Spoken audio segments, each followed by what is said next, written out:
This video is not about greedy monetization. It's about something greater, about how gaming as an art form is slowly being replaced by gaming as a predatory content mill. And let me just say, some of the tactics these companies are using are downright filthy. By the end of this video, you're going to start noticing these systems everywhere. And once you see them, you can't really unsee them. I'm making this video because gamers need to see that AAA games don't have to be greedy slop troughs.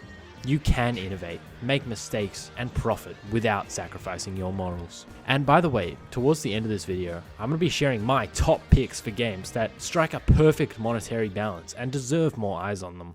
Back in the jump to 3D, games used to compete to be the most fun, because developers understood that if you make a good game, people will buy it. Think about when Call of Duty 4, the first Modern Warfare, redefined what it meant to be a shooter with a campaign. And now look at what COD has become. This actually gets into what I'll talk about later, but look, they even have a battle pass. Game developers would consistently work their asses off trying to innovate and be the new thing. Keep in mind that some games nowadays like Cyberpunk 2077 and Animal Well still do this, but it's becoming fewer and farther between. Look at the late 90s when Nintendo and Sega were trying to outdo each other with games like Mario 64 and Sonic Adventure. I wasn't alive, but looking at the history and what other people say, it's obvious to see that Nintendo and Sega's jump and race to 3D was a genuine, real, insane bout where Nintendo and Sega were duking it out for who had the better game and therefore more money. Now, regardless of how one of these games turned out, it's impossible to say that this kind of intense artistic competition is not beneficial for every single party involved. Nintendo created one of the best games ever made, and Sega got a participation award, and to be fair, it's not like Sonic still isn't around selling games. The fans of both sides got two games that are leaps and bounds better than some of the stuff we're receiving now, and both sides' shareholders and profit margins were satisfied to a degree. Healthy competition that benefits all is what needs to happen to replace greedy microtransaction slop. In 2026, what do you think when you think of gaming? It's probably not that bad, right? I don't know about you, but when I play games like Haste, Darkwood, Slay the Spire 1 and 2, and any SMT game, besides DX2, I think, man, having such a good time. Gaming is fun. But that reality is not everyone's reality. The casual gamers who have to work and don't have 8 hours a day to piss around, the people who just want to boot up a couple games once a month here and there and have some fun with friends, and the unks who just want to play games but don't know where to start. They need a place too. Because when I hear mainstream gaming, I think of when I see Call of Duty posters at bus stops, Assassin's Creed advertisements, and other bullshit games that gate story progression behind a literal soul-sucking grind or a cheap $4.99. You have to realize that that's some people's reality. Those are the only games they get to play. The best games that are straight up life-changing need more people playing them, but they aren't. And it's wrong and it makes me sick. Hey, but at least a consistent 40,000 people get to log into their daily battle pass mission slop with Call of Duty. At this point, we're gonna have NFTs in games. We're gonna have games you can't buy but only rent. We're gonna have a battle pass in every game. Oh wait, that one already happened. How are you not furious? There's billions of game development funds being squandered on these sloppy rot fests that want you to be docile and happy with nothing. I'll admit, Stop Killing Games was a fantastic movement, but where's the momentum? Let's hit the underage casinos next. Did you know that the Genshin Impact category on Twitch features grown men and women streaming real gambling to children? These children then go and play these gacha games, and of the children that do all their Genshin dailies and all their battle passes and spend money on the game frequently, there is absolutely a percentage of players who will develop gambling problems from these systems.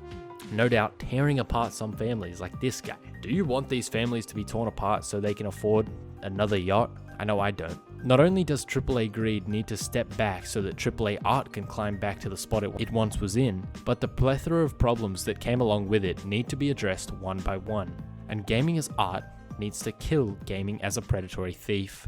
I'm aware of how idealistic and dramatic I'm being, but I genuinely believe that this industry, which I loved so much, could be so much better and stop preying on children and the weak-willed. I know that if I can garner a platform of people who want to see art come back to life, then that's all that matters to me. So stick around, maybe even subscribe, and even if you don't, I just want you to notice some of these games that I guarantee you are playing, and notice the systems and tactics that are preying on you, the product. Fortnite's battle passes and item shops are genius but predatory. In 2017, I was in primary school eating my own boogers, but also Fortnite. Starting off as a small co-op project, Fortnite quickly developed into a multimedia insane mega ultra game, riding the heels of PUBG and H1Z1's battle royale craze. Fortnite managed to capitalize on a very fun, very repeatable gameplay loop that's not only hooked over 1 million concurrent players, but also managed to keep people playing for that next reward, that next drip of dopamine. Fortnite popularized the Battle Pass from Dota 2, and to be honest, I actually like Fortnite, but it's no stretch to say that Fortnite's Battle Pass knock-on effect is a huge pain in the ass. For fuck's sake, they put it in my precious baby, bro, holla. You'd be hard-pressed to find a game that doesn't incorporate some sort of Battle Pass system at this point, and that says a lot about how AAA will invent something new and shiny, and then do it to utter death in 5 short years. Not only the battle passes, but the rotating item shops that make you want to log in and check what's there, getting your foot in the door for just one more game, because, you've already booted it up. Fortnite is great, but what it did to monetization was pretty bad. But it's a drop in the pond compared to the small indie title you might not have heard of called Genshin Impact. Genshin Impact, released in 2020, absolutely annihilated all expectations on how much money you can squeeze out of people. Not only did it incorporate a battle pass, daily retention tactics, a skinner box open world, titties, paying streamers to play it, aggressive marketing, and a filthy gacha system with abysmal rates. It's no wonder that Genshin hit it off and is still quite comfortably sitting on top of the mobile gaming scene, right next to giants like Fortnite and, Free Fire. Now, this is all relatively not destructive if it were in a bubble, but it's not. Genshin pretty much gave every single shitty money-hungry developer / investor the step-by-step on how to squeeze people. And as a result, Genshin spawned a new genre, literally called Genshin-likes. Who the fuck calls it that? Meaning open-world gacha games with Gunabate characters and abysmal gameplay loops. This guy spent $500 and lost his wife. I don't even want to mention the Tectone incident and how this game promotes literal gambling pipelines to children, which lead to serious issues later in life. But it's made even worse by the clones. That just expands the reach. Just to illustrate how fucked we are, Genshin and MiHoYo's other 2 main cash cows, Honkai Star Rail and Zenless Zone Zero, cycle their weekly quest resets, endgame mode resets in line with each other, so that hypothetically, if millions of people wanted to play all 3 of these games, they're essentially fed an infinite shallow box of gameplay filled with gambling reinforcement and just slop. Just makes me feel bad how these games with so much potential and their beautiful art are mutated into dry husks of what could be just for shareholder value. People need to just not engage with these games, but that'll never happen. And despite it all seeming a bit hopeless, I think we can relish in the fact that this kind of greed in the short term is great for a company, but in the long term, it just cooks them. Would any of you say that Silksong is greedy? Absolutely not, right? They kept the game's price at an unconventional $20 simply because they just didn't feel like they needed the money. Silksong is absolutely thriving at the moment. Made a whopping $140 million, it's an estimate, and it was a refreshing piece of art in a landscape of garbage. Silksong's release is like when Wally was moving all the garbage every day, but then found that plant to take care of. Would any of you say Ubisoft is greedy? Absolutely, right? They kept making yearly releases, gunning out all the art and increasing prices on an arguably worse product because they wanted more money. Ubisoft stock has been tanking for a long time now. People have been leaving, getting laid off left and right, and their most recent game, Assassin's Creed Shadows, has a plethora of bugs and is generally not well regarded. Ubisoft is like those fat people from the chairs in Wall-E, where they get so complacent eating slop and consuming shit that they get complacent with nothingness until they die. Now tell me, who would you rather support? I'm stealing this bit from this really famous guy called Egg Soup, but I could literally replace Ubisoft with a dozen other game studios, and the story would all be the same. We are seeing the downfall of greedy giants like Ubisoft and EA, but it's not enough. It won't stop the next greedy giants from taking their place. Sure, it's all well and good that they're on their way out. We've got enough Assassin's Creeds and FIFA games to sustain thousands of hours of Skinnerbox gameplay, but I need you, we need each other, to say no to meaningless gameplay, gutted art, and endless microtransactions. I'm confident my friends don't watch my videos anymore, so as much fun as it is to engage in Hypixel Skyblock's endless grind, where you reach the top and they just add some new bullshit to the point where you aren't even playing, just macroing for the next level. You need to break the spell. Realize you are the product and you are being taken advantage of, because once you realize that, realize just how rough gaming has become in modern society. You can realize that by 2077, we very well might just live in the corporatized digital dystopia where you just produce surplus value and then die. So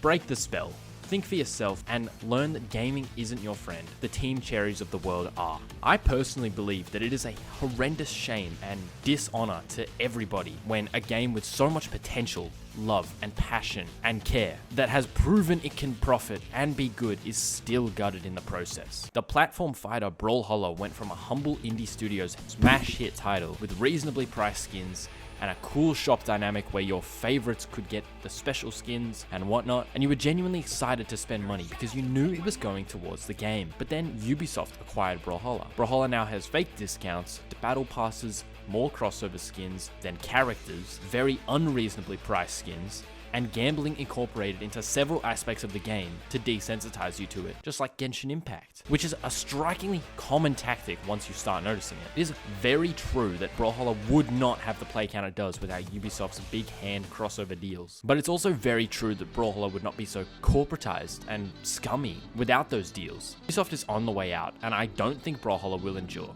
I've spent over 300 Australian dollars on Brawlhalla back before the first Battle Pass because I loved the game.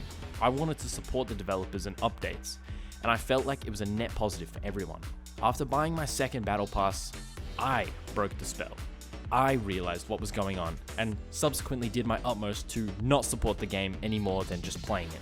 It's still pretty fun.